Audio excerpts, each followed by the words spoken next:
এখন হৃদয় এটি সৰু পজা ও মোৰ কলিজা তোমাক তাতে ৰাখি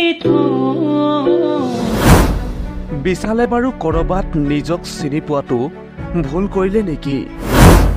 সুমিক বাইক পাতি নিজৰ জীৱন ধ্বংস কৰিলে নেকি বিশালে? তুমি হবাৰানী আমাৰ কাহিনী। বিশালৰ মাতৃয়ে ক'লে বিশালৰ আছিল বহু প্ৰতিভা, কিন্তু প্ৰবঞ্চনাত পৰি থমকি ৰ'ল বিশাল। কপি উঠা মোৰে বুকুত বিশাল ফুকন এতিয়া সৰ্বত্ৰে এটা চৰ্চিত নাম। কোনোবাই যদি ল'ৰাটোক ঠগ প্ৰবঞ্চক বুলি কৈছে, কোনোবাই আকৌ চোৰ কটকী। প্ৰবঞ্চক বিশাল ফুকনক এতিয়া সকলোৱে চিনি পায়, কিন্তু প্ৰবঞ্চক হিচাপে খ্যাত লোকজনৰ মাজত আছিল এটা সুন্দৰ প্ৰতিভা। 22 বছৰীয়া বিশালে কেনেবাকৈ কোনোবাখিনিত ভুল কৰি পেলালে নেকি নিজৰ পথ নিৰ্বাচনত।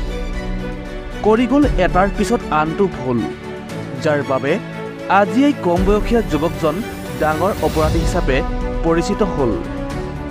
বিশালে বাৰু কৰবাত নিজক চিনি পোৱাত ভুল কৰি পেলালে নেকি? নিজৰ যাদুকৰী কণ্ঠৰে এটা সুন্দৰ ব্যক্তিত্ব গঢ় দিব নোৱাৰিলেহেঁতেন নে? এখন হৃদয় এটি সৰু পজা ও মোৰ কলিজা তোমাক তাতে ৰাখি